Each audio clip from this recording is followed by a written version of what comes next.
ॐ नमो भगवते वासुदेवाय। ॐ नमो भगवते वासुदेवाय। ॐ नमो भगवते वासुदेवाय। मुखं करोति वाचालं पङ्गुं लङ्घयते गिरिं यत्कृपातमहं वन्दे श्रीगुरुदीनतारिणं परमानन्दमाधवं श्रीचैतन्यमीश्वरं। नारायणं नमस्कृत्यं नरं चैव नरोत्तमं देवीं सरस्वतीं व्यासं ततो जयमुदीरयेत्। नष्टप्रायेषु भद्रेषु नित्यं भागवत सेवया भगवती उत्तमश्लोके भक्तिर्भवति नैष्टिकी। हरे कृष्णा कृष्ण कृष्ण हरे हरे, हरे राम राम राम हरे हरे। हरे कृष्णा। आप सभी भक्तों का स्वागत है आज के श्रीमद् भागवत कथा रूप कार्यक्रम में। हम श्रीमद् भागवत के 12वें स्कंद का अध्ययन कर रहे हैं और इस 12वें स्कंद में जो राजा हैं उनके वंश के बारे में बताया गया, जिसमें उनका पतन हुआ, किस प्रकार से वंशावली का पतन हुआ। और इसके बाद में हमने कलयुग के लक्षण जो है उनको अध्ययन किया। और फिर हमने कल एक अध्याय शुरू किया था जिसका शीर्षक था भूमि गीत। भूमि ने जो प्रार्थना की, भूमि देवी जो बोलती है कि लोग कैसे सोच लेते हैं कि वो मेरे ऊपर उनका आधिपत्य जमा लेंगे और स्वामी बन जाएंगे। तो इस प्रकार से भूमि ने जो है अपनी बात रखी थी। और फिर हमने देखा कि किस प्रकार आगे श्रीमद् भागवत की कथा में जो परीक्षित महाराज है वो एक बहुत ही सुंदर प्रश्न पूछते हैं। अब देखिए कि 12वां स्कंद चल रहा है और भागवत की कथा में टोटल 12 स्कंद हैं और 12वें स्कंद का भी अंतिम भाग चल रहा है। तो ये हमारे को समझ में आता है कि अंतिम समय चल रहा है जब परीक्षित महाराज को मोक्ष मिलने ही वाला है, अर्थात तक्षक नाग आकर के काटने वाला है, डसने वाला है। और उसी समय में उससे जस्ट थोड़ा सा पहले परीक्षित महाराज ने प्रश्न पूछा है। वो चाहते थे और कोई प्रश्न पूछ सकते थे, लेकिन जैसा पहले भी हमने समझा है, जो वैष्णव होते हैं, परम भक्त होते हैं, वो क्या करते हैं, दूसरों के हित की बातें भी करते हैं। तो दूसरों के हित की बातें किस प्रकार की गई, दूसरों के हित की बातों के लिए हम समझ रहे हैं कि उन्होंने प्रश्न पूछा कि कलयुग के लोगों का उद्धार कैसे होगा, कलयुग के लोगों का उद्धार कैसे होगा, ये प्रश्न पूछा है। तो सुखदेव गोस्वामी जी से प्रश्न पूछा, कलयुग के मनुष्य स्वयं को इस युग की गंदगी से कैसे दूर रख सकते हैं, कृपया मुझे इस युग के विशेष गुण बताए। ये प्रश्न पूछा है परीक्षित महाराज ने सुखदेव गोस्वामी जी से। तो सुखदेव गोस्वामी जी उत्तर दे रहे हैं। सुखदेव गोस्वामी जी ने कहा, हे राजन, सतयुग में धर्म अपने चारों पैरों पर खड़ा था। वे पैर हैं सत्य, दया, तपस्या और दान। सामान्यतया सतयुग के लोग आत्मसंतुष्ट, दयालु, सभी के मित्र, शांत, गंभीर तथा सहनशील होते हैं। वे आध्यात्मिक प्रगति करने के लिए गंभीर प्रयास करते हैं और स्वयं में ही आनंद लेते हैं। त्रेता युग में धर्म के ये चारों पैर छोटे होकर 3/4 रह गए। अधर्म के चारों पहलुओं, झूठ, हिंसा, असंतोष तथा कलह ने धर्म को प्रभावित करना आरंभ कर दिया।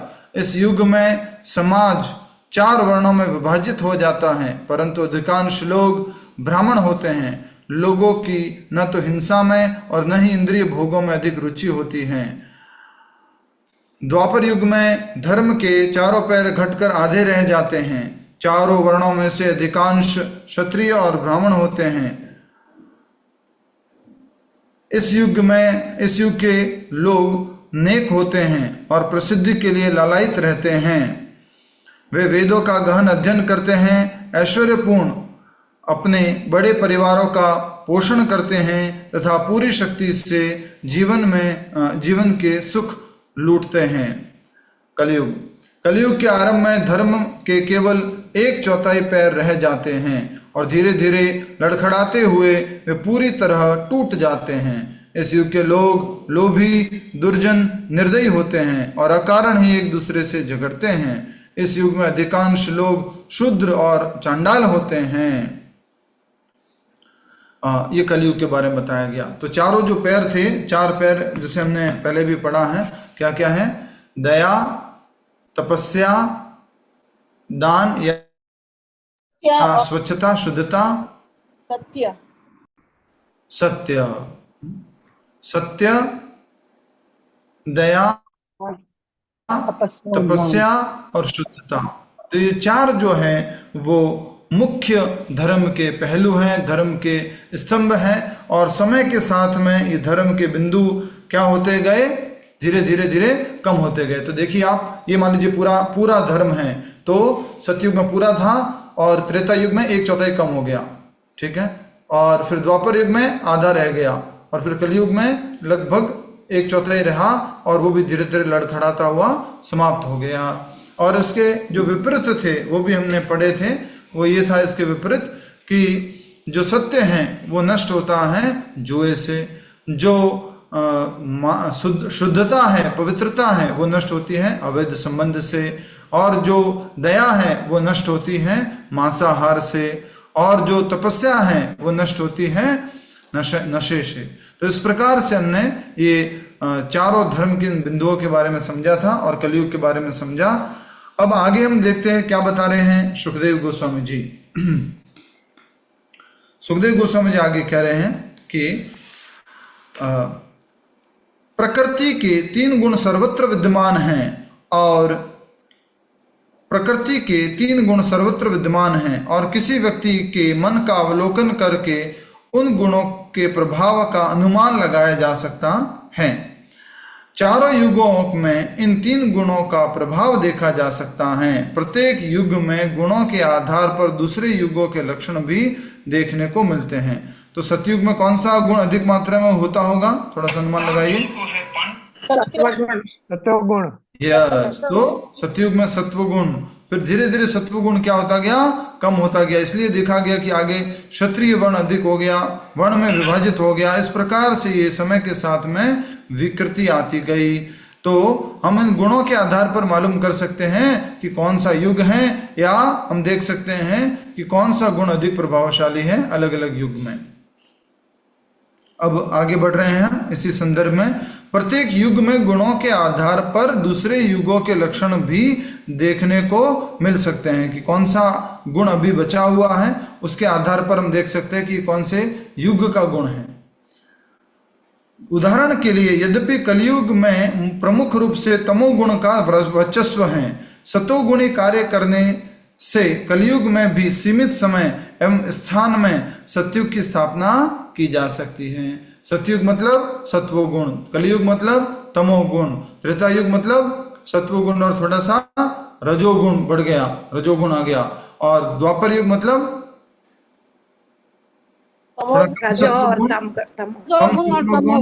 कम सत्वगुण, अधिक जो है रजोगुण, और अधिक जो है थोड़ा सा कम तमोगुण। इस प्रकार से ये अलग अलग युगों में ये सब वृद्धि होती गई गुणों की, और कमी होती गई सत्वगुण की।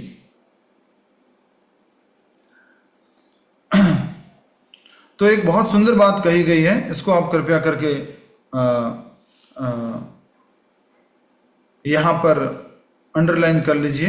उदाहरण के लिए, यद्यपि कलयुग में प्रमुख रूप से तमोगुण का, ये जो है अंडरलाइन कर लीजिए।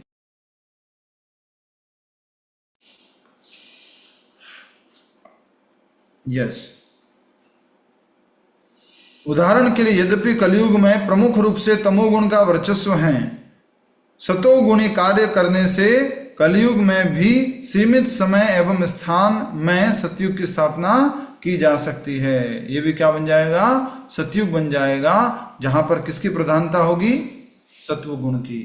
प्रभुपाद जी कहते थे कि हमारे मंदिर क्या है? वैकुंठा एम्बेसीज है, एम्बेसी है। और एम्बेसी में, जैसे कि भारत में दिल्ली में बहुत सारी एम्बेसी है, तो उस एम्बेसी में भारत के रूल नहीं लागू होते हैं। जिस देश की वो एम्बेसी है उसी देश के वो नियम लागू होते हैं। तो इसी प्रकार ये जो मंदिर हैं, यहाँ पर सत्वगुण और तमोगुण और इन सब का प्रभाव से मुक्त है। लेकिन जब तमोगुणी, रजोगुणी ये सब लोग आ जाएंगे तो यहाँ पर भी ये थोड़ा सा कलुषित हो जाता है वातावरण। ठीक है, नेक्स्ट।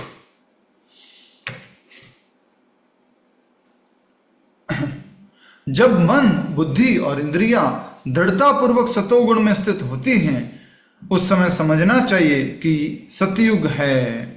मन, बुद्धि और इंद्रियां दृढ़ता पूर्वक सतोगुण में स्थित होती है तो क्या समझना है? सतयुग है। सतयुग के लक्षण प्रकट हो रहे हैं। नेक्स्ट, और जब लोग अपने कर्तव्यों के प्रति निष्ठ रहते हैं परंतु उनका उद्देश्य प्रतिष्ठा, यश आदि होता है, तो उस समय रजोगुण की प्रधानता होती है, वह त्रेता युग है। जब रजो तथा तमोगुण की प्रधानता से लोभ, असंतोष, मिथ्या अहंकार, कपट तथा द्वेष स्पष्ट दिखाई देने लगता है तो उस युग को द्वापर युग समझना चाहिए। तो हर एक युग के बारे में यहाँ पर अलग अलग रूप से बताया गया है। अच्छे से हम समझ सकते हैं कि जो सतयुग था उसमें तो मन, बुद्धि और इंद्रिया सब क्या थी? सत्वगुण में स्थित थी। लेकिन आगे जैसे ही त्रेता युग आया तो उसमें क्या हुआ? हमारे जीवन का उद्देश्य क्या हो गया? कर्तव्य के प्रति निष्ठा तो थी लेकिन उद्देश्य क्या था? प्रतिष्ठा, यश। और उस समय रजोगुण की प्रधानता हो गई। वो कौन सा हो गया? त्रेता युग। इसका पूरा आप एक चार्ट बना सकते हैं, ठीक है? ये सब बहुत अच्छे अच्छे बिंदु लिखे हुए हैं। जब रजो तथा तमो गुण की प्रधानता से लोभ, असंतोष, मिथ्या अहंकार, कपट तथा द्वेष स्पष्ट दिखाई देने लगता है तो उस समय द्वापर युग समझना चाहिए। जब धोखाधड़ी, आलस, झूठ, हिंसा, हताशा, शोक, मोह, भय और निर्धनता की प्रधानता होती है तो उसे कलयुग समझना चाहिए। हमारे कलयुग के गुण तो एकदम बढ़िया मिल रहे हैं। क्या? धोखाधड़ी, बिल्कुल सही जी। आलस, अरे भैया ये तो बहुत इंपॉर्टेंट प्रिंसिपल बता दिया आपने। उसके बाद में झूठ, नंबर 1 एक्सपर्ट। और उसके बाद हिंसा, यस, अभी आप देखने ही वाले 2 दिन बाद एक बहुत बहुत बहुत बड़ी हिंसा होने वाली है। जब बहुत सारे लोग नाम जप कर रहे होंगे, तपस्या कर रहे होंगे, कुछ भी नहीं खा रहे होंगे, पानी तक नहीं पी रहे होंगे, तब इस जगत में बहुत सारे लोग गायों की भी हत्या कर रहे होंगे, बैलों की भी हत्या कर रहे होंगे और बकरियों की हत्या कर रहे होंगे। हर साल ये इसी दिन आता है और बहुत बहुत बड़ा दुख दे जाता है। बहुत बहुत बड़ी ये समस्या बन गया है। हम सब लोग यहाँ तो बकरियां पाल रहे हैं, मतलब उनको खिला रहे हैं पिछले 10 दिन से। खिला रहे हैं, मोटा कर रहे हैं, बेचना है, मार्केट बन जाता है, बहुत कुछ होता है। आप सब लोग जानते हैं इस बारे में। तो कलयुग का लक्षण है और हिंसा जो है बढ़ती जा रही है। मैंने कल ही शायद आपको बताया था, एक बच्चे का मेरे को मैसेज आता है कि प्रभु जी मेरे पिताजी कत्ल खाना चलाते हैं और मैंने तो जो है मांसाहार छोड़ दिया है, लेकिन बकरीदारी है, उनका सबसे बड़ा व्यापार होगा, मैं उनको मदद करूं क्या? मैं एकादशी का पालन कैसे करूं? तुमने कहा ठीक है आप एकादशी का पालन करो, 6 तारीख को कर लो, लेकिन आपको उनके कार्य में सहयोग नहीं करना है, नहीं करना है, नहीं करना। तो ये बहुत ही विडंबना वाली बात है। हिंसा बहुत बढ़ गई है। नहीं, एक धर्म की बात नहीं कर रहे, अपने ही इस सनातन धर्म में, हिंदू धर्म में भी बहुत सारे लोग मांसाहारी हैं, बहुत सारे लोग। हताशा, यस, हमेशा अपना लक्ष्य नहीं प्राप्त करते तो हमें हताशा मिलती है। शोक, मोह, भय और निर्धनता की प्रधानता होती है तो उसे कलयुग समझना चाहिए। नेक्स्ट, कलयुग के प्रभाव से लोगों की दूरदृष्टि कम हो जाएगी और वे पेटू, क्या बात है, कामुक वाह तथा निर्धन रहेंगे। हरि बोल। कलयुग के लोगों का सीधा सीधा लक्षण दे दिया है। हिंदी में लिखा हुआ पेटू। आलस है तो आलस के मारे क्या बन जाएंगे? पेटू बन जाएंगे। तो भी लिखा हुआ है। निर्धन, पैसे के लिए हमेशा रोते रहेंगे कि यस और पैसा और पैसा और पैसा। स्त्रियां चरित्रहीन होकर एक पुरुष से दूसरे पुरुष के पास भटका करेंगी। नगर चारों ओर से भर जाएंगे। वेदों पर केवल नास्तिकों की चोरों से भर जाएंगे। अच्छा, नगर चोरों से भर जाएंगे। वेदों पर केवल नास्तिकों की टीकाएं ही उपलब्ध होगी। वेदों पर भी टीका कर रहे, टिप्पणियां कर रहे, पर है कौन ये? नास्तिक लोग हैं। और वो लोग वेदों के माध्यम से क्या प्रस्तुत करेंगे? भगवान नहीं है, भगवान में विश्वास करने की आवश्यकता नहीं है, भोग लगाने की आवश्यकता नहीं है, ये उपवास आदि करने की कोई आवश्यकता नहीं है। नास्तिक लोग वेदों का उपयोग करके ही इसका प्रमाण करेंगे। जैसे कि एक बहुत बड़ा दूसरे धर्म का व्यक्ति प्रचारक आया था, आप सब लोग नाम जानते ही होंगे उसका। वो एक ही वेदों से, ऋग्वेद से एक बात उठा करके बोलता था, न तो प्रतिमा अस्ति, उसकी कोई प्रतिमा नहीं है। और इस बात पे वो बोलता जाता था कि मूर्ति पूजा नहीं करनी चाहिए, मूर्ति पूजा नहीं करनी चाहिए। पर शास्त्र क्या बोलते हैं कि उनकी कोई भौतिक प्रतिमा नहीं है, उनकी आध्यात्मिक प्रतिमा है। यस, भगवान के जो विग्रह हैं वो भी भौतिक नहीं है, वो आध्यात्मिक है। तो इस प्रकार हमें समझने की आवश्यकता है। और आगे कहा जा रहा है कि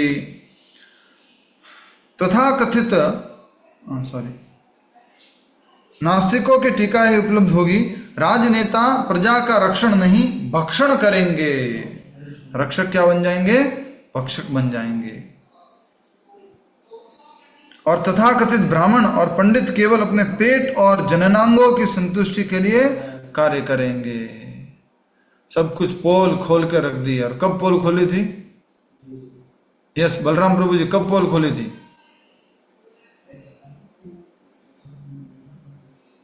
प्रभु जी, हाँ, कब पोल खोली थी? प्रभु जी थोड़ा ध्यान भटक गया था मेरा। अच्छे से अब ध्यान भटका रहे हो, कलयुग के लक्षण प्रस्तुत कर रहे हो क्लास में। यस, प्रवीण पूनम माता जी बोलिए। हरे कृष्ण प्रभु, 5000 वर्ष पहले 5000 वर्ष पहले ही हमारा ये चिट्टा खोल दिया गया था, पर्चा लिख दिया गया था हमारे बारे में कि हम लोग कलयुग में ऐसे लोग होंगे। तथाकथित ब्राह्मण और पंडित केवल अपने पेट और जननांगों की संतुष्टि के लिए कार्य करेंगे। ब्रह्मचारी अपने वचनों को नहीं निभा पाएंगे और सामान्यतया अस्वच्छ रहा करेंगे। तो हर एक आश्रम के बारे में बताया गया। ब्रह्मचारी आश्रम में अपने आप को बोलेंगे कि मैं ब्रह्मचारी हूं, मैं आश्रम में रहता हूं, लेकिन अभ्यास नहीं होगा। और ब्रह्मचारी का एक बहुत बड़ा जो कार्य है वो है स्वच्छता, स्वच्छ रहना, लेकिन स्वच्छता पालन नहीं करेंगे। ये भी एक यहाँ पर बताया गया है। गृहस्थ दानशील नहीं रहेंगे अपितु स्वयं दूसरों से भिक्षा मांगेंगे। बहुत इंपॉर्टेंट बात। वानप्रस्थ अपने गांव को छोड़कर नहीं जाएंगे और सन्यासी धन संपत्ति के लोभी हो जाएंगे। साधु क्या बन जाएंगे? स्वादु। साधु क्या बन जाएंगे? स्वादु। सन्यासी जो है वो दूसरों को तो बोलेंगे कि अरे ये सब मोह माया है, गाड़ियां और ये कपड़े और ये धन संपत्ति और ये सब मोह माया है, और खुद बढ़िया से अपना सन्यासी क्या करेंगे? बढ़िया सिल्क का, एकदम हाई क्लास सिल्क का जो है कुर्ता पहनेंगे, धोती पहनेंगे, बढ़िया महंगी महंगी सोने की चैनें पहनेंगे, बड़े बड़े कड़े पहनेंगे, बड़ी बड़ी गाड़ियां होगी। सब कलयुग के लक्षण हैं।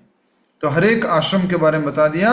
ब्रह्मचारी जो है अपने वचनों को नहीं निभा पाएगा, स्वच्छ नहीं रहेगा। गृहस्थ जो है वो दानशील नहीं रहेगा, अपितु दूसरों से भी लूट करके अपना जीवन चलाएगा। वानप्रस्थ अपने गांव को छोड़कर नहीं जाएंगे। वानप्रस्थों को अपना घर छोड़ना चाहिए, गांव छोड़ना चाहिए, लेकिन नहीं छोड़ेंगे, घर में बैठे रहेंगे। 50 की उम्र हो गई है। किसी ने बहुत अच्छा सुंदर बोला, 50 के बाद कितना आता है? बोला 51। 51 मतलब पंचशोर्धुम वनम गच्छित। वन 51, 52, 53, पन पे तो नहीं जाना, वन तक जाना है, ठीक है। 52 अर्थात वन में प्रवेश कर जाना। वानप्रस्थ अपने गांव को छोड़कर नहीं जाएंगे और सन्यासी धन संपत्ति के लोभी हो जाएंगे। वाह रे वाह, क्या हमारे शास्त्र हैं, बिल्कुल सत्य बोल रहे हैं, 100%। स्त्रियों का कद छोटा हो जाएगा और उसके लिए वे दवाइयां लिया करेंगी। नहीं, लिखा हुआ नहीं है, ऐसे बोल दिया। स्त्रियों का कद छोटा हो जाएगा, वे अत्यधिक खाया करेगी और मोटी रहेंगी। वाह रे वाह वाह वाह, हरि बोल। वे अपने बच्चों की देखभाल नहीं कर पाएगी और लज्जाहीन हो जाएगी। बच्चे की देखभाल करने का समय आएगा तो उसके हाथ में मोबाइल पकड़ा देगी और मेड्स के हाथ में दे देगी। मेड जो है वो उनको लालन पोषण करेगी, लज्जाहीन हो जाएगी। स्त्रियों का जो आभूषण बोला गया वो क्या है? लज्जा, और वो आभूषण भी नहीं रहेगा, लज्जा नहीं रहेगी। उनकी वाणी कर्कश तथा व्यवहार कपटपूर्ण हो जाएगा, चालाकी और वाणी में कर्कशता। व्यापारी लोग जनता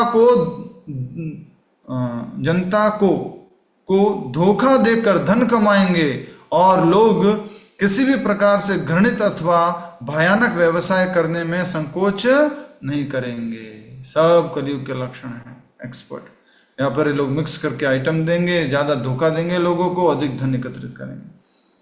सेवक धन विहीन स्वामी को छोड़ देंगे, चाहे उनका चरित्र कितना भी उदाहरणीय क्यों ना हो, कितना भी बढ़िया जो स्वामी क्यों ना हो, अच्छा चरित्र वाला स्वामी क्यों ना हो, लेकिन स्वामी के पास क्या होना चाहिए? धन होना चाहिए। स्वामी अक्षम सेवक को छोड़ देगा, जो काम का नहीं है उसको भगा देगा, चल भग, काम वाम आता नहीं है। अक्षम सेवक को भगा देंगे, छोड़ देगा, चाहे अनेक पीढ़ियों से वह उसकी सेवा क्यों न कर रहा हो। जैसे ही गाय दूध देना बंद करेगी उन्हें बाहर छोड़ दिया जाएगा अथवा कसाई घर भेज दिया जाएगा। सोचिए, पहले ही कसाई घर नाम लिखा हुआ आ रहा है, कसाई घर, मॉडर्न स्लॉटर हाउसेस। पुरुष स्त्रियों द्वारा नियंत्रित होंगे और फलस्वरूप स्त्रीण बनकर अपने परिवार की उपेक्षा करेंगे। शूद्र पुरुष तपस्या का आडंबर रचकर और सन्यासियों की वेशभूषा पहनकर आजीविका कमाएंगे। शूद्र व्यक्ति क्या कर रहा है? आडंबर रच रहा है, तपस्या करने वाले पुरुष का या सन्यासी का, और अपनी जीविका कमाएंगे। यद्यपि उन्हें सच्चे धर्म का कोई ज्ञान नहीं होगा, फिर भी वे ऊंचे आसनों पर बैठकर आध्यात्मिक विषयों पर धारा प्रवाह भाषण देने का संवाद रचेंगे। आता जाता कुछ नहीं है, अभ्यास कुछ है नहीं, लेकिन वो आध्यात्मिकता के ऊपर बड़ा बड़ा एकदम फ्लुएंट प्रवचन देंगे, धारा प्रवाह से बोलते जाएंगे। हरे कृष्ण प्रभु जी। स्त्रेन फलस्वरूप स्त्रेन बनकर, इसका मीनिंग क्या है? स्त्रेन आपको अभी जान के क्या करना है? उम्र हो गई, जितना उनको वश में रखना तो रख लिया आपने। स्त्रीण का मतलब है कि पुरुष को अपने वश में रखना, पुरुष जो है स्त्री के वश में रह जाएंगे, ये मतलब है। कृष्ण, हाँ, ठीक है। यही कहा गया था ना, पुरुष स्त्रियों द्वारा नियंत्रित होंगे और फलस्वरूप स्त्रीण बनकर अपने परिवार की उपेक्षा करेंगे। अपनी पत्नी जो बोलेगी वो करेंगे, पिता को छोड़ देंगे, माता को छोड़ देंगे, बस जैसा पत्नी बोलेगी। जोरू का गुलाम। हाँ माता जी, और किस किस का है वो आप सब समझते हैं ज्यादा। ठीक है, आगे। कलयुग में लोगों के मन सदैव अशांत रहेंगे। अकाल तथा भूखमरी के कारण जनसंख्या का बड़ा हिस्सा दुर्बल तथा क्षीणकाय रहेगा। बहुत सारे लोग तो बहुत अमीर बन जाएंगे और कुछ लोग बहुत गरीब बनते जाएंगे। अकाल तथा भूखमरी के कारण जनसंख्या का बड़ा हिस्सा दुर्बल तथा क्षीणकाय रहेगा। सरकार द्वारा लगाए गए अत्यधिक करों से पीड़ित अनेक लोगों के पास संभोग करने के लिए भी उपयुक्त साधन नहीं होगा। उनके पास स्वयं को सजाने के लिए आभूषण नहीं होंगे और धीरे धीरे वे भूत पिशाच जैसे दिखने लगेंगे। हरि बोल। गरीबी उपयुक्त स्थान है। हाँ जी, उपयुक्त स्थान है। तीर्थ स्थान, उपयुक्त स्थान, स्थल नहीं। हाँ उपयुक्त स्थान, उपयुक्त स्थान नहीं होगा ये बोला ना आपने? साधन बोला प्रभु। साधन, ओके, उपयुक्त साधन, ठीक है, गलत बोला मैंने। उपयुक्त स्थान नहीं होगा, उनके पास स्वयं को सजाने के लिए आभूषण नहीं होंगे और धीरे धीरे वे भूत पिशाच जैसे दिखने लगेंगे। कलयुग में चंद सिक्कों के लिए रोज लोग एक दूसरे के शत्रु बन जाएंगे। चंद सिक्कों के लिए, चंद धन के लिए, छोटे मोटे झगड़ों में वे स्वयं अपनी अथवा अपने परिजनों की हत्या करने के लिए तैयार रहेंगे। दिखा दो सब लोगों को ये शास्त्र हमारा, देखो कलयुग के बारे में एग्जैक्टली सेम लिखा हुआ है। ऐसा ही हो रहा है अभी, एवरीडे कुछ ना कुछ ऐसी न्यूज छप के आती है। लोग अपने बूढ़े माता पिता, पत्नियों तथा बच्चों की उचित देखभाल नहीं करेंगे। पतित होकर उनके जीवन का लक्ष्य केवल पेट भरना और संभोग करना रह जाएगा। लोगों की बुद्धि में नास्तिकवाद भरा होगा और भगवान के लिए किए जाने वाले यज्ञ प्रायः बंद हो जाएंगे। ज्यादातर लोग क्या बन जाएंगे? नास्तिक। और भगवान के लिए जो पूजा सेवा यज्ञ आदि हो रहे वो क्या हो जाएंगे? धीरे धीरे बंद हो जाएंगे। ये तो आप देख पा रहे हैं ना सब लोग, पहले कितना पूजा यज्ञ सेवा घर में होता था, सब बंद हो गया।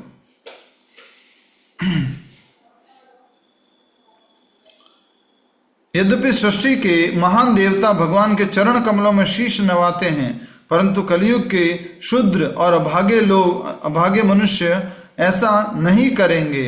अक्सर मरणासन व्यक्ति बहुत भयभीत होता है, उसका गला रुंध जाता है और वह कठिनाई से कुछ शब्द ही बोल पाता है। ऐसी अवस्था में यदि वह भगवान के नामों का कीर्तन करें तो वह समस्त पापों से मुक्त होकर भगवत धाम लौट सकता है। परंतु ऐसी उत्तम सुविधा होने पर भी कलयुग के लोग भगवान का भजन नहीं करेंगे।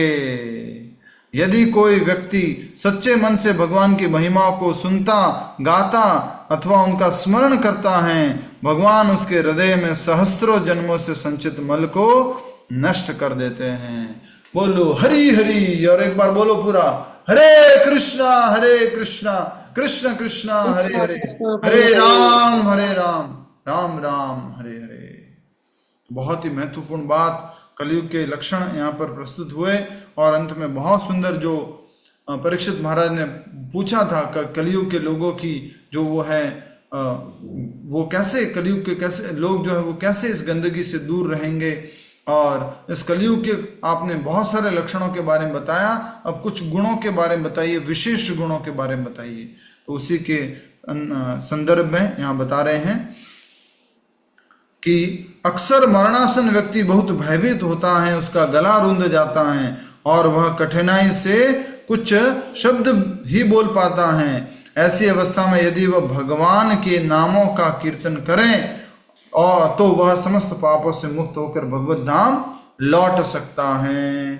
परंतु ऐसी उत्तम सुविधा होने पर भी, उत्तम सुविधा क्या है? भगवान का नाम जप करना। हरे कृष्ण कृष्ण कृष्ण हरे हरे, हरे राम राम राम हरे हरे, हरे कृष्ण कृष्ण कृष्ण हरे हरे, हरे राम राम राम हरे हरे। ये सब सुविधा होते हुए भी वो भगवान का भजन नहीं करेगा। परंतु ऐसी उत्तम सुविधा होने पर भी कलयुग के लोग भगवान का भजन नहीं करेंगे, क्योंकि उन्होंने एक ग्रुप ज्वाइन कर रखा है और उस ग्रुप का नाम है HNS। क्या फुल फॉर्म है? HNS ग्रुप की फुल फॉर्म क्या है? कौन बताएगा? हम नहीं सुधरेंगे। इस प्रकार से ये कलयुग के लोग जो हैं हम नहीं सुधरेंगे ग्रुप के परमानेंट मेंबर हैं, वहीं से शुरुआत होती है इस ग्रुप की। और इस प्रकार सारे लोग जो है सुविधा होते हुए भी नाम संकीर्तन भजन नाम जप करने की इतनी सुविधा होते हुए भी वो नहीं करेंगे। ठीक है, यदि कोई व्यक्ति सच्चे मन से भगवान की महिमाओं को सुनता, गाता अथवा उनका स्मरण करता है, भगवान उसके हृदय में सहस्त्रों जन्मों से संचित मल को नष्ट कर देते हैं। सच्चे मन से सुनता, ठीक है, गाता और उनका स्मरण करता है। श्रवण कीर्तन और स्मरण तीनों आ गया। श्रवण कीर्तन और स्मरण, श्रवण करना, फिर कीर्तन करना अर्थात गाना, और फिर स्मरण करना, उसको याद करना। तो उसके हृदय में सहस्त्रों जन्मों से संचित मल नष्ट हो जाएगा। वो उसके सहस्त्रों जन्मों के मल को नष्ट कर देते हैं। नेक्स्ट, इसलिए हे राजन, अपनी पूरी क्षमता से अपना चित्त भगवान पर केंद्रित करने का प्रयास करो। इस ध्यान द्वारा मृत्यु के समय तुम निश्चित ही परम गति को प्राप्त करोगे। यदि मृत्यु के समय कोई व्यक्ति भगवान पर ध्यान करता है तो भगवान उसके हृदय में उसके शाश्वत आध्यात्मिक स्वरूप को प्रकट करते हैं। अंडरलाइन कर लो इसको पूरा। इसलिए हे राजन, अपनी पूरी क्षमता से अपना चित्त भगवान पर केंद्रित करने का प्रयास करो। कौन बोल रहे हैं? सुखदेव गोस्वामी। जैसे भगवान ने बोला अर्जुन को क्या करो, मन मना भव मत भक्तो मध्याजी माम नमस्करो, हमेशा मेरा चिंतन करो, मेरे भक्त बनो, मेरी पूजा करो, मुझे प्रणाम करो, इस प्रकार तुम मेरे पास आ जाओगे। तो उसी बात को यहाँ सुखदेव गोस्वामी जी कह रहे हैं कि हे राजन, अपनी पूरी क्षमता से अपना चित्त भगवान पर केंद्रित करने का प्रयास करो।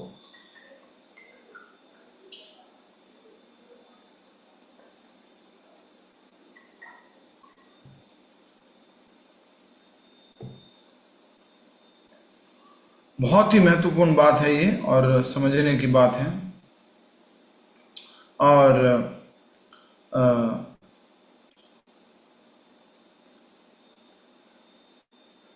उदाहरण देना चाहते हैं कि कल ही क्लास के बाद हम गए थे, प्रभु जी से मिलने गए थे, आदि पुरुष प्रभु जी से। लेकिन ऑपरेशन के बाद इतना कष्ट है, बड़ा मेजर ऑपरेशन हुआ, जो बड़ी आंत होती है उसमें से कुछ भाग काट दिया गया है। तो इतना कष्ट है कि नाम जप करना भी मुश्किल हो रहा है, बहुत बहुत दर्द है। तो हम प्रभु जी को निवेदन कर रहे थे कि माला कीजिए, नाम जप कीजिए, मन को डाइवर्ट कीजिए, कैसे भी करके थोड़ा प्रवचन सुनिए, कुछ कीजिए। लेकिन प्रभु बोले बहुत दर्द हो रहा है। तो हम उनको मोटिवेट करने की कोशिश कर रहे थे कि एक व्यक्ति था, उसको बहुत बीमार हो गया था, बुखार आ गया था और चल नहीं पा रहा था, बैठ नहीं पा रहा था, कुछ नहीं कर पा रहा था, लेटा था। तो रात को वो अचानक जो है बिस्तर से गिर गया व्यक्ति, और उसको जो है एकदम से ध्यान आया, ये क्या हो गया, मैं गिर गया, अच्छा मैं गिर गया। और फिर वो बेड पर बैठ गए जैसे तैसे, और फिर सोचते हैं अरे इस बीमारी की हालत में मुझे बुखार आया है मात्र, और मैंने नाम जप करना छोड़ दिया है, मैं नाम जप नहीं कर पा रहा। मृत्यु आएगी तब क्या होगा, तब कितना कष्ट होगा। अभी जब ये बीमारी है, बुखार है भयंकर, तब मैं नाम जप नहीं कर पा रहा हूं, तो मृत्यु के समय मैं कैसे कर पाऊंगा। और उस व्यक्ति ने इस बात के ऊपर विचार करके, कंटेम्पलेशन करके, और उसने क्या किया, फिर रात से ही माला करना शुरू कर दिया।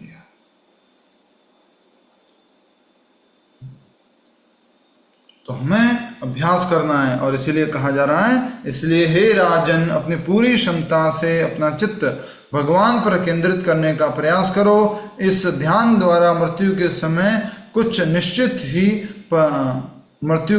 तुम निश्चित ही परम गति को प्राप्त करोगे। यदि मृत्यु के समय कोई व्यक्ति भगवान पर ध्यान करता है तो भगवान उसके हृदय में उसके शाश्वत आध्यात्मिक स्वरूप को प्रकट करते हैं कि वो भगवान का नित्य दास है, शाश्वत अंश है, भगवान का सेवक है। वो भगवान उसके हृदय में प्रकट करते हैं। भगवान सुखदेव गोस्वामी जी परीक्षित महाराज से कह रहे हैं कि निश्चित ही परम गति को प्राप्त करोगे अगर तुमने क्या किया, अपने मन को, अपने ध्यान को भगवान पर निश्चित किया था। यद्यपि इस कलयुग, ये आ गया इंपॉर्टेंट श्लोक, किसी को याद हो तो बताना कौन सा श्लोक है। यद्यपि यह कलयुग दोषों का सागर है, परंतु इसमें एक अच्छा गुण है। केवल भगवान श्री कृष्ण के नामों का कीर्तन से व्यक्ति समस्त पापों, समस्त भौतिक बंधनों से मुक्त होकर भगवत धाम लौट सकता है। जिस लक्ष्य को सतयुग में ध्यान, त्रेता युग में यज्ञों और द्वापर युग में भगवान के चरण कमलों की सेवा द्वारा प्राप्त किया जाता था, उसे कलयुग में केवल भगवान के नाम संकीर्तन द्वारा प्राप्त किया जा सकता है। हरि बोलो नाम संकीर्तन की जय, श्री राम प्रभु की जय, हरे कृष्ण महामंत्र की जय। मंजू तोड़ी माता जी ने एक बार भी जय नहीं बोला, 3 बार जय बोला है। कोई बात नहीं। तो क्या कहा जा रहा है, कौन सा श्लोक है बोलो?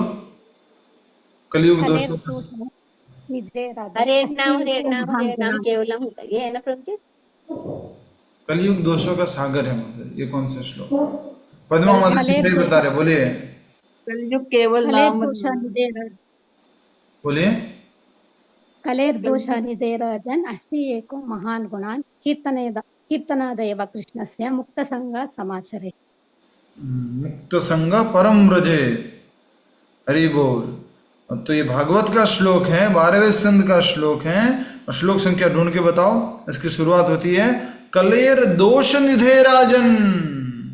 ओ राजन, जितने भी क्लास में बैठे हुए अलग अलग प्रकार के राजन, ओ राजन। सुखदेव गोस्वामी के सामने परीक्षित महाराज बैठे थे और बोला, ओ राजन कलेर दोष निधे राजन, हे राजन ये कलयुग तो दोषों की निधि है। दोषों का क्या है? सागर है। सब में गड़बड़ है, सब जगह गड़बड़ है, सब कुछ गड़बड़ है।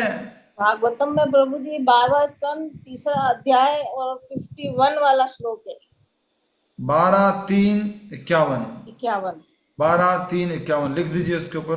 12-3-51 SB 12-3-51। कलयुग क्या है? दोषों का सागर है। कलेर दोष निधे राजन अस्ति है एको महद गुणा। फिर भी इसमें एक क्या है? महान गुण है। कीर्तनादेव कृष्णस्य, कृष्ण के नाम का कीर्तन करने से, इशारा करो सब लोग, मुक्त संग परम व्रजेत, और वो मुक्ति होकर के परम व्रजेत परम गति को प्राप्त करेगा, भगवान के चरण कमलों को प्राप्त करेगा। सभी लोग इस श्लोक को याद करने की कोशिश कीजिए। मेरे बाद अपने स्थान पर माइक बंद रखते हुए दोहराइए। कलेर दोष निधे राजन, कलयुग दोषों का निधि है, सागर है। कलेर दोष निधे राजन अस्ति, फिर भी एको महान गुणाः, फिर भी इसमें क्या है? एक महान गुण है। अस्ति एको महान गुणाः, फिर भी इसमें महान गुण है। कीर्तनाद एव कृष्णस्य, कृष्ण के नाम का क्या करोगे? कीर्तन करोगे। कृष्णाद एव कृष्णस्य, कीर्तनाद एव कृष्णस्य मुक्त संग परम व्रजेत, मुक्त हो जाएगा और भगवान के धाम चला जाएगा। मुक्त संग परम व्रजेत कलेर दोष निधे राजन। 12-3-51 आप लोग देख पा रहे हैं, स्क्रीन पे लिखा हुआ रहा है 12-3-51। कलेर दोष निधे राजन अस्ति है एको महान गुणः कीर्तनादेव कृष्णस्य मुक्त संग परम व्रजेत। 12-3-51। फिर आगे भी एक और बहुत सुंदर बात कही गई है, उसका भी श्लोक डिस्प्ले कर दीजिए। जिस लक्ष्य को सतयुग में ध्यान, त्रेता युग में यज्ञ, द्वापर युग में भगवान के चरण कमलों की सेवा द्वारा प्राप्त किया जाता था, उसे कलयुग में केवल भगवान नाम संकीर्तन द्वारा प्राप्त किया जा सकता है। तो बोलो एक बार, हरे कृष्ण कृष्ण कृष्ण हरे हरे, हरे राम राम राम हरे हरे, हरे कृष्ण कृष्ण कृष्ण हरे हरे, हरे राम राम राम हरे हरे, हरे कृष्ण कृष्ण कृष्ण हरे हरे, हरे राम राम राम हरे हरे। तो ये 12वें स्कंद के 3रे अध्याय के 52वें श्लोक में कहा गया है, कृतयध्याय तो विष्णुम। कृतयुग में, सतयुग में क्या करना है लिखा हुआ देखो, सतयुग में ध्यान द्वारा।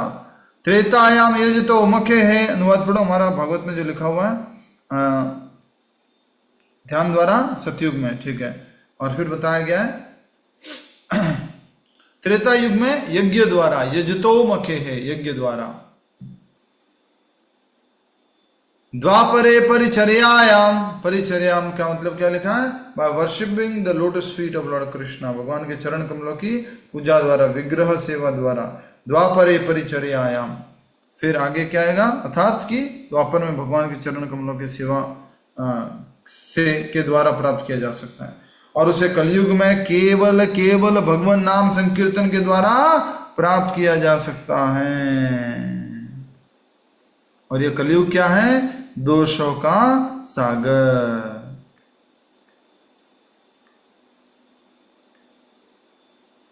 कलयुग क्या है? दोषों का सागर। कलेर दोष निधे राजन अस्ति हय एको महत् गुणाः कीर्तनादेव कृष्णस्य मुक्त संग परम व्रजे। इस बात के ऊपर बार बार जोर देना है। बड़े बड़े कथाकार ये सब बातें रह जाती है उनकी, ये सब बातें। यही मुख्य बात है कि कलयुग में लाभ मिला है, जैकपॉट खुल गया, माला माल हो गए हो। भगवान ने छप्पर फाड़ के दिया है, और क्या दिया है? अपना नाम दे दिया है। नाम प्रभु जी श्लोक नंबर आप फिर से कह सकते हैं प्रभु जी, वो नंबर? जी मैं फिर से कह सकता हूँ। 12वां स्कंद 3रा अध्याय 51वां श्लोक फिर 52वां श्लोक। प्रभु जी नंबर इंग्लिश में बोलता हूँ जी। 12th canto 3rd chapter 51st and 52nd श्लोक। थैंक यू, हरि बोल। 12वां स्कंद 3रा अध्याय 51वां और 52वां श्लोक। ये सब बहुत महत्वपूर्ण जानकारी यहाँ पर दी गई, और अब हम इसके आगे का अध्याय शुरू करें कि नहीं आज, वो बात को सोच रहे हैं। 4 प्रकार के प्रलय, जिसको हम कल करेंगे। अब कोई प्रश्न है जो भी हमने पढ़ा कलयुग में और ये सब इससे संबंधित कुछ प्रश्न है तो पूछ सकते हैं। हरि बोल।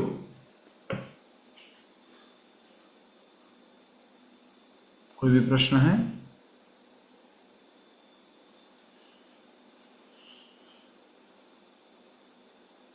चलो मैं पूछता हूं आपसे। यस, जय लक्ष्मी माता जी, सतयुग में कैसे भगवान को प्राप्त किया जाएगा? जय लक्ष्मी माता जी, सतयुग में तप द्वारा। तप द्वारा, यस। हाँ। और त्रेता युग में मोहिनी देवीदास जी। यज्ञ के द्वारा प्रभु जी। यज्ञ के द्वारा। द्वापर युग में ममता पटेल माता जी।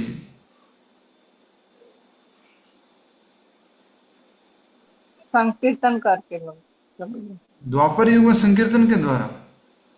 अरे कहाँ ध्यान है माता जी? बोलो। हाँ, नहीं याद प्रभु जी। मैं बताऊं प्रभु जी? याद करने का क्या है माता जी? देव को गुस्सा मत दिलाओ फिर आप उसे। इसमें याद करने का क्या है? साफ साफ लिखा हुआ भी आपके सामने लिखा हुआ है। सतयुग में तपस्या, त्रेता युग में यज्ञ, द्वापर युग में लिखा हुआ है ना। पढ़ो ना, क्या लिखा हुआ है? पढ़ो माता जी।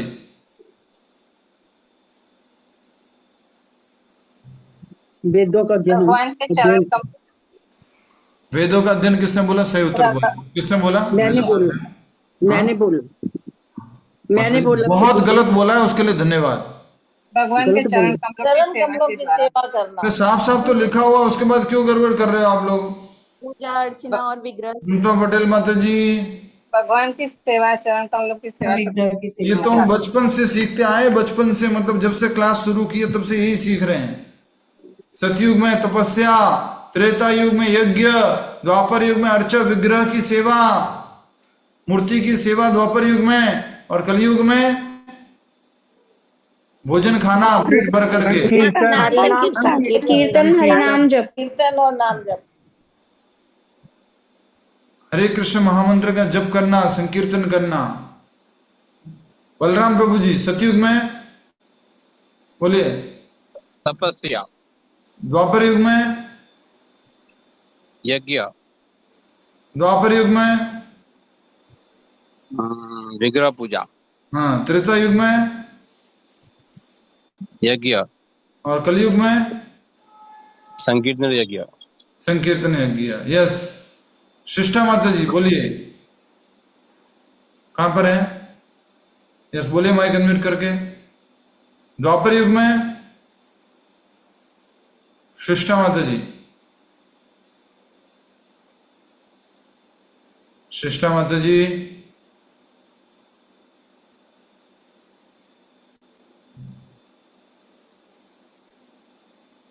शिष्टा माता जी माइक अनम्यूट करके बोलिए।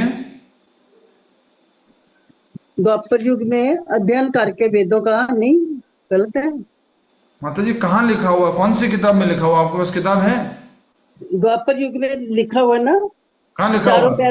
घटकर आधे रह जाते हैं। अरे माता जी हम कहाँ पढ़ रहे हैं? हम पढ़ कहाँ रहे हैं? हम अंतिम पैराग्राफ चल रहा है ना। अभी मैंने उनको गलत बताया, आपको जोर से बोल के मैंने बोला गलत बोल रहे हो, फिर से वही बोल रहे हो। भगवान के चरण कमलों की सेवा द्वारा प्राप्त किया जाता। भगवान के चरण कमलों की सेवा द्वारा अर्चा विग्रह की सेवा या भगवान के चरण कमलों की सेवा? ठीक है। अर्चा विग्रह क्या होता है शिष्टा माता जी? अर्चा विग्रह क्या होते हैं? ये मूर्ति, यस, भगवान के विग्रह, मूर्तियां, हाँ जी, उनकी सेवा। हाँ जी। यस मंजू तोड़ी माता जी, मनुष्य जीवन के लक्ष्य को त्रेता युग में कैसे प्राप्त किया जाता है? मंजू तोड़ी माता जी, ओनली मंजू तोड़ी माता जी बोलेंगे। सिस्टर माता जी माइक बंद कर दीजिए। हरे कृष्णा प्रभु जी, मैं नहीं थी अभी, विष्णु भगवान का मंदिर देख रहा हूँ। बुढ़ा नील क्या? करके आई, बुढ़ा नील के विष्णु भगवान का दर्शन करके आई हूँ अभी जस्ट। अभी मैं क्या करूं माता जी? प्रसाद लाए वहां का? हाँ लेके आई हूँ, आशीर्वाद लेके सबको बांट दो। बांट दूँ प्रभु जी। माता जी मैं पूछ रहा हूं कि सतयुग में कैसे मनुष्य जीवन के लक्ष्य को प्राप्त करेंगे? नाम जप से। सतयुग में किताब है आपके पास? यस प्रभु जी। आप 40 मिनट से क्लास में बैठे हो, फिर बोल रहे मैं बोड़ा नील गई थी। तो अभी लास्ट पैराग्राफ पढ़ना है ना, उसमें से बोल रहे हैं हम। बोलिए क्या लिखा हुआ है?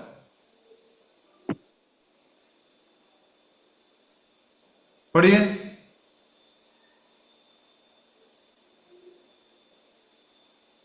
प्रभु जी कहाँ पर पूछा ये? बाप, कोई बात नहीं माता जी, धन्यवाद। हरे कृष्ण। बहुत बहुत धन्यवाद माता जी। तो इस प्रकार हमें समझना है कि कैसे जो शास्त्रों में बात कही गई है उसमें पहले से बता दिया गया है कि सतयुग में क्या करना है, त्रेता युग में क्या करना है, द्वापर युग में क्या करना है, कलयुग में क्या करना है। और कलयुग के लोगों के लिए तो बहुत ही सिंपल कर दिया, सरल कर दिया। उसे कलयुग में केवल भगवान नाम संकीर्तन के द्वारा प्राप्त किया जा सकता है। जिस लक्ष्य को सतयुग में तपस्या से, त्रेता युग में यज्ञ से, द्वापर युग में अर्च विग्रह सेवा से और कलयुग में उसको नाम संकीर्तन से, नाम जप से प्राप्त किया जा सकता है। भगवान को नाम जप से प्राप्त किया जा सकता है। प्रभु जी तपस्या और ध्यान क्या बिल्कुल एक ही चीज है? क्योंकि ध्यान अदरवाइज बोला गया ना प्रभु जी। तपस्या तो ऑस्टेरिटी है।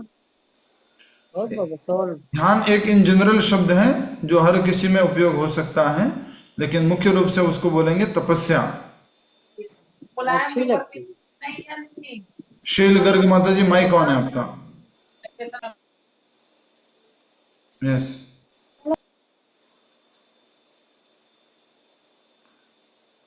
जितने भी प्रभु जी माता जी बैठे हैं क्लास में, अच्छे से इसको अटेंड करने के लिए बैठा कीजिए, क्लास को ध्यान से सुनने के लिए बैठा कीजिए। बोड़ा नील भगवान गए थे, बहुत बढ़िया है, लेकिन आप तो 40 मिनट से तो क्लास में बैठे हैं ना। लास्ट पैराग्राफ जो भी पढ़ा वही पूछा मैंने। उसमें भी पूछ रहे कहां पर लिखा है। 12वें स्कंद का ये अध्याय चल रहा है। 12वें स्कंद में हमारा ये 151वां अध्याय कर रहे हैं। भूमि गीत जिसका शीर्षक है। ठीक है। धर्म के 4 पैर कौन कौन से हैं? रेखा मल्होत्रा माता जी, धर्म के 4 पैर कौन कौन से हैं?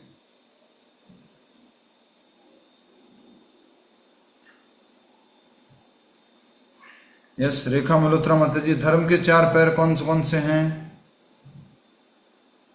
हरे कृष्णा प्रभु जी। हरे कृष्णा। फिर दया, तपस्या और दान। दया, तपस्या, दान और फिर त्रेता युग में झूठ माता जी धर्म के 4 पैर पूछ रहा हूं, बस धर्म के 4 पैर कौन से बताइए। अभी आपने बोला था, सही बोला था, एक रह गया उसमें। सत्य, दया, हाँ, सत्य, तपस्या दया, और दान। तपस्या और दान। दान को आप ज्यादातर ध्यान रखिए, दान की जगह बोलना है आपको पवित्रता, शुद्धता। हाँ जी। अधर्म के 4 पहलू हैं: झूठ, हिंसा, असंतोष और कलह। यस, और वो क्या करने से बढ़ता है सब कुछ? झूठ किससे बढ़ता है? हिंसा और इंद्रिय भोगों से में रुचि ज्यादा होती है। झूठ किससे बढ़ता है? इंद्रिय भोगों से, जुआ खेलने से, जुआ खेलने से। दया किससे नष्ट होती है? या फिर हिंसा, हिंसा कैसे बढ़ती है? मांसाहार से। सत्य किससे नष्ट हो गया? जुआ खेलने से। दया किससे नष्ट हो गई? मांसाहार करने से। तपस्या किससे नष्ट हो गई? नशा करने से। पवित्रता किससे नष्ट हो गई? अनैतिक संबंध से। इस प्रकार से 4 मुख्य मुख्य बातें हैं। यस, हरे कृष्णा। कोई प्रश्न है? प्रभु जी आ गया मेरे को समझ में, मैं बोलूं? बोलिए। हरे कृष्णा। सतयुग का लक्षण में, सतयुग में ध्यान द्वारा, त्रेता युग में यज्ञ द्वारा, द्वापर में भगवान के चरण कमलों के द्वारा सेवा द्वारा प्राप्त किया जाता है, और कलयुग में भगवान के संकीर्तन द्वारा प्राप्त किया जाता है। क्या प्राप्त किया जाता है? नाम कीर्तन से, भगवान मूर्ति की पूजा सेवा करने से प्राप्त क्या प्राप्त किया जाता है? कीर्तन करने से। हाँ हाँ, कीर्तन करने से क्या प्राप्त किया जाता है? आपने पढ़ा अभी कि प्राप्त किया जाता है। क्या प्राप्त किया जाता है? सतयुग में तपस्या से, त्रेता युग में यज्ञ करने से, द्वापर युग में भगवान के चरण कमलों की सेवा करने से, और कलयुग में नाम संकीर्तन से। तो क्या प्राप्त किया जाता है?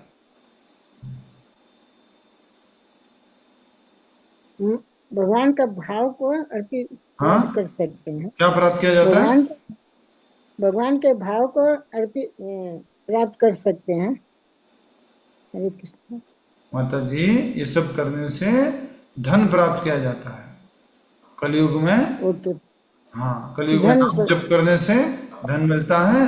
द्वापर युग में जो है वो भगवान की मूर्ति पूजा करने से धन प्राप्त किया जाता है, और त्रेता युग में यज्ञ करते हैं तो आग में जो भी डालते हैं वो धन बनकर बाहर आता है, और जो सतयुग है उसमें जो है तपस्या करने से धन प्राप्त होता है। क्या प्राप्त किया जाता है माता जी? मुझे धन प्राप्त किया जाता है, तपस्या, यज्ञ और से प्राप्त किया जा सकता है। माता श्री प्रणाम स्वीकार करें। क्या माला धन प्राप्त करने के लिए करते हो? ये जो माला करते हो, हरे कृष्ण महामंत्र का जप करते हो, धन प्राप्त करने के लिए करते हो? नहीं। तो फिर हाँ क्यों बोल रहे हो? तो हाँ क्यों बोल रहे हो? नाम जप से। फिर से सुनिए माता जी, आपने अच्छा किया कि आपने पूरा पढ़ के बताया, बहुत अच्छा किया, लेकिन लक्ष्य क्या है उसका? बात समझनी भी तो आनी चाहिए। बात क्या लिखा है? जिस लक्ष्य से, जिस लक्ष्य को अर्थात भगवान को, मोक्ष धाम को, गोलोक वृंदावन को, मुक्ति को क्या प्राप्त किया जाता है? मुक्ति, धन नहीं, मुक्ति। तपस्या से मुक्ति, भगवान का धाम सतयुग में। त्रेता युग में यज्ञ करने से भगवान का धाम या मुक्ति।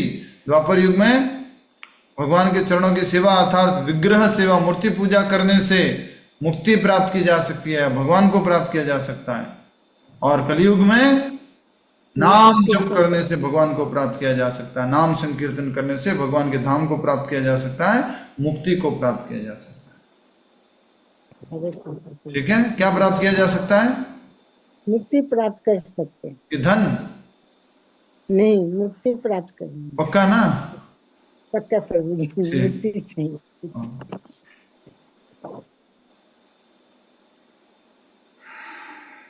मृत्यु के समय क्या होता है?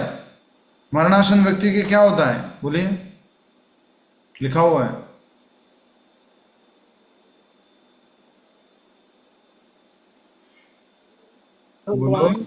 भगवान पर मन को केंद्रित करना। भयभीत होता है। बहुत भयभीत होता है। अक्सर मरणासन व्यक्ति बहुत भयभीत होता है, उसका गला रुंध जाता है और वह कठिनाई से कुछ शब्द ही बोल पाता है। ऐसी अवस्था में यदि वह भगवान के नामों का कीर्तन करे तो वह समस्त पापों से मुक्त होकर भगवत धाम लौट सकता है। एकमात्र तरीका है हरे नाम कृष्णा हरे संकीर्तन। कृष्णा हरे कृष्ण कृष्ण कृष्ण हरे हरे, हरे राम राम राम हरे हरे। समझ में आ रहा है ना आप सबको? इस बात को थोड़ा सा विचार कीजिएगा और थोड़ा अच्छे से दिमाग में बिठा दीजिएगा। क्या बात? यस, बीमारी होती है तो मुश्किल होता है नाम जप करना, नहीं हो पाता है। तो सोचो जब आगे और उम्र हो जाएगी, शरीर में और कष्ट हो जाएगा, और ज्यादा शरीर जो परेशानी देगा, बहुत मुश्किल है। मृत्यु के समय तो कैसे बोल पाएंगे, कैसे याद कर पाएंगे? इसलिए कलयुग में एकमात्र साधन है क्या? नाम संकीर्तन। यज्ञ कर सकते हैं मरते मरते, तपस्या कर सकते हैं मरते मरते, विग्रह सेवा कर सकते हैं, मूर्ति सेवा नहीं कर सकते। एकमात्र सेवा हो सकती है, वो क्या है? नाम संकीर्तन सेवा, संकीर्तन यज्ञ सेवा। यस पुष्पा माता जी, कौन सी सेवा हो सकती है बुढ़ापे में?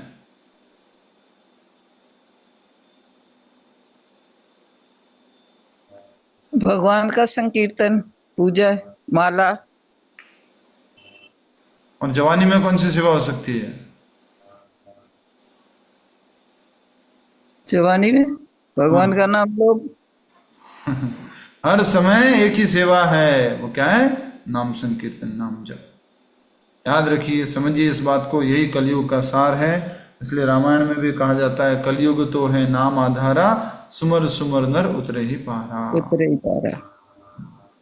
कल राम जी के मंदिर में, रामलला मंदिर में राम दरबार की स्थापना हुई है, हमने दर्शन भेजे थे, बहुत ही सुंदर दर्शन है, बहुत आकर्षक है।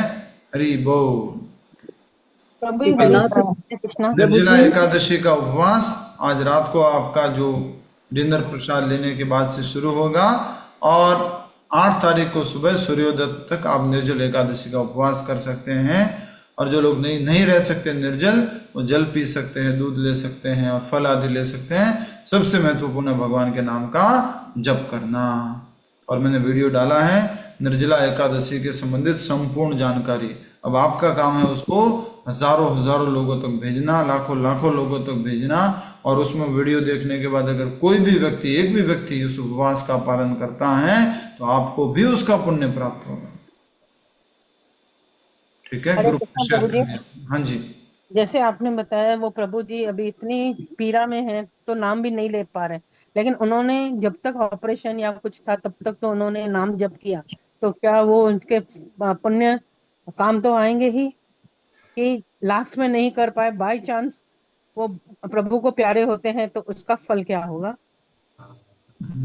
थोड़ा पहले थोड़ा सा हरे कृष्ण कृष्ण कृष्ण हरे हरे, हरे राम राम राम हरे हरे।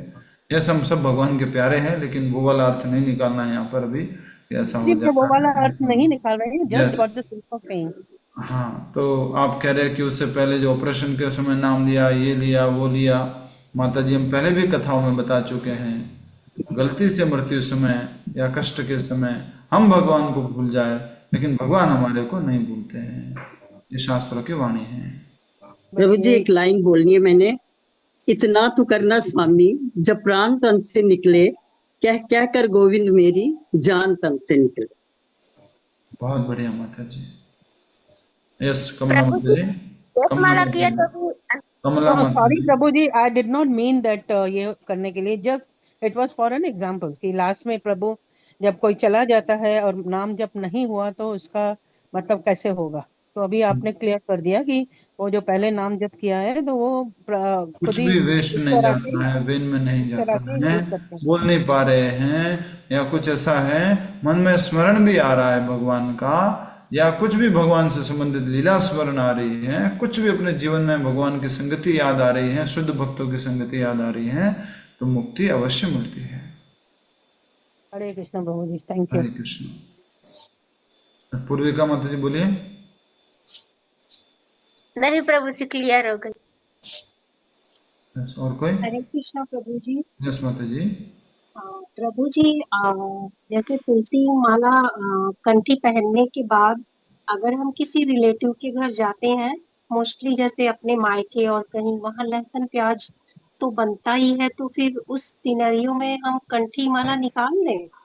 नहीं, कंठी माला निकालना आसान नहीं है, लहसुन प्याज निकालना आसान है।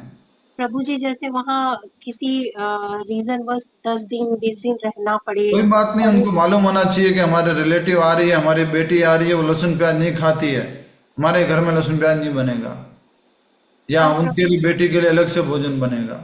पर प्रभु जी वहाँ पॉसिबल नहीं है, क्योंकि ज्वाइंट फैमिली है, बड़ी सी फैमिली है, तो वहाँ एक लोग का या तो मैं कुछ अलग बना के खाऊं। जी हम कोशिश करेंगे ना तो हो जाता है भगवान की कृपा से।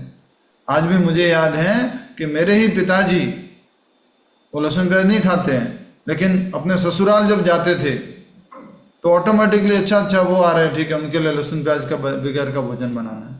कोई ऐसा नहीं था कि उन्होंने गले में कंठी धारण कर रखी थी या कोई वो बहुत बड़े नाम जप करने वाले थे, बस उनका नियम था इस तरह से।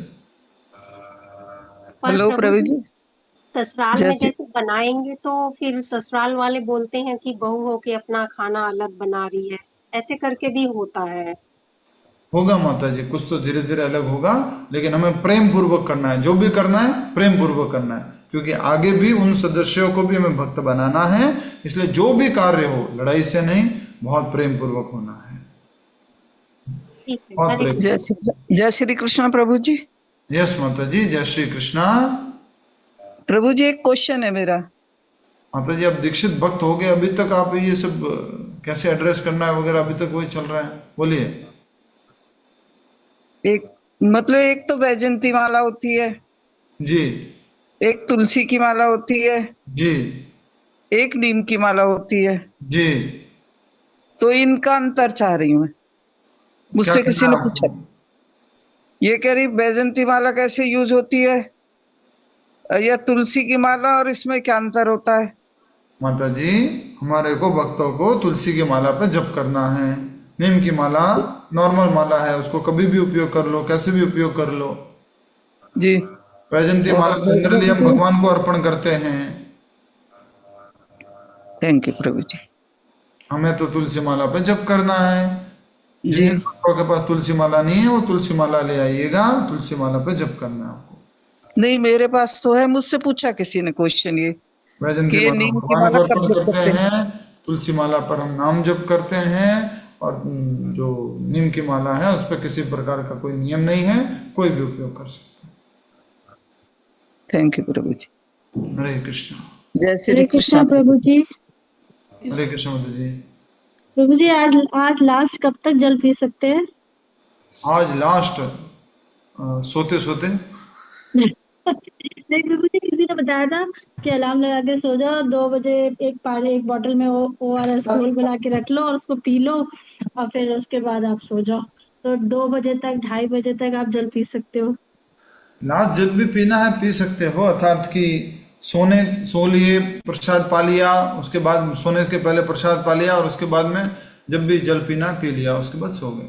तो सूर्योदय से मानते हैं ना माता जी? मानने को तो फिर कैसे भी कर सकते हैं, वो तो मतलब 4 बजे ब्रह्म 4 बजे से पहले, मतलब 3 बजे तक आप, अगर आपकी आंख खुल जाती है तो आप 3 बजे जल पी सकते हैं।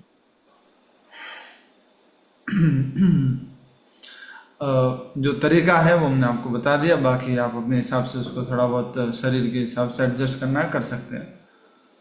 ये सूर्योदय नहीं हुआ उससे पहले बोले मैं पी लूंगा, पी सकते होंगे। आपने देखा है दूसरे धर्म के लोग भी, यस अभी तो बोले इतनी बजनी बाकी है, अभी तो ये होना बाकी है, आने तो भैया इतना अच्छे से कर लो कि बस दिन निकल जाए बढ़िया अपना। रोजे करते हैं रमजान महीने में, तो आज ऐसे कर लो या ऐसे कर लो, तीसरी अंगुली पर रख लो और दूसरी और अंगूठे की सहायता से माला को घुमा लो।